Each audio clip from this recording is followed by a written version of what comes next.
iyadoo ay la xidhiidho xuska 27aad ee ka soo wareegay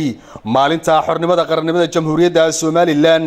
ayaa maanta waxa si aan horey loo arag looga xusay gobolkan Salal gaar ahaan magaaladaasi Saylac munaasabadaasi oo ay ka soo qayb galeen mas'uuliyiinta gobolka Salal iyo kuwa degmada Saylac ayaa waxa kale oo goobjoog ka ahaa saraakiisha ciidamada qaranka ee qalabka sida iyo kuwa amniga gudaha sidoo kale waxa socodka dadka ciyaara ku soo maray fagaarahaasi cutubyo kamid ah ciidamadaasi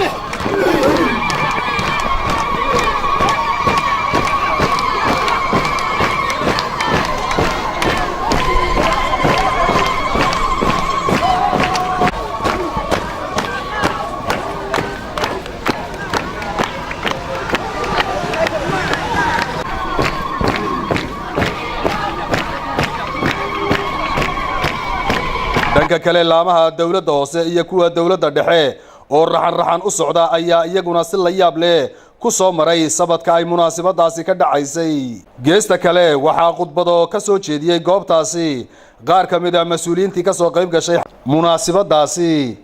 waxaanay dhammaantood ka sinaayeen hambalyo iyo bogaadin ay u dirayaan dhammaanba shacabweynaha Jamhuuriyadda Soomaaliland ee ku kala dhaqan gobolada dalka waxaana kamid ah dadkii goobtaasi ka hadlay Marwa Muumina Cabdiraxmaan oo kamid ah hooyooyinka magaalada Saylac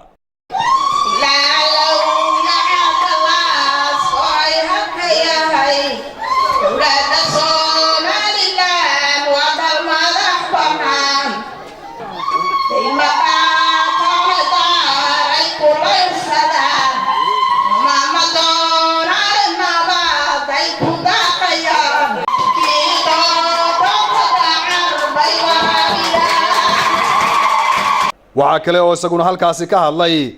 duqa degmada Saylac ahna gudoomiyaha golaha deegaanka mudane Saacad Daahir Cige waxaan nahay dal jira waxaan nahay dal isku tashaday waxaan nahay dal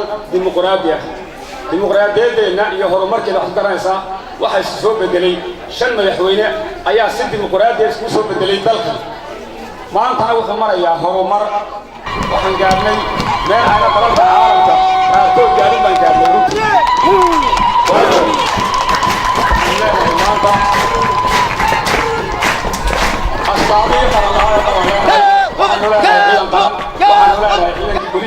gunti iyo gabagabadii waxaa munaasabadaasi hadal kooban oo fariimo xambaarsan hambalyo iyo bogaadin isugu jira ka soo jeediyay baro saabka gobolka Salal mudane Mawlid Maxamed Nuur runtii waa maalin qaali ah oo qiimo weyn ku fadhida qaranka Jamhuuriyadda Soomaaliland waa maalin ka duwan maalmaha kale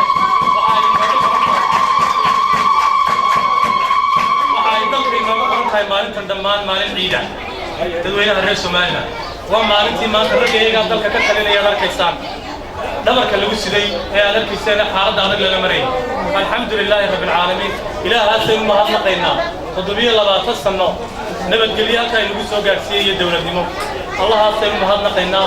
waxaan runtii aad iyo aad ugu mahadcelinayaa dhammaan ummadda reer Soomaaliland ee maanta meel walay joogaan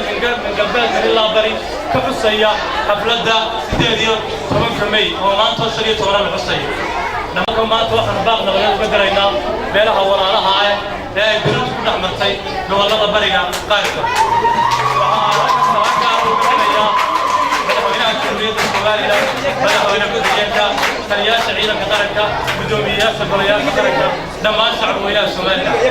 sidoo kale waxaa munaasabadaani si ballaaran uga socdaan degmooyinka Xariirad Boon Garbadadar iyo magaalada Looyacado ee ku taal xadka u dhaxeeya Soomaaliland iyo Djibouti Maxamed Cawaale Daahir Hon Cable TV Saylac.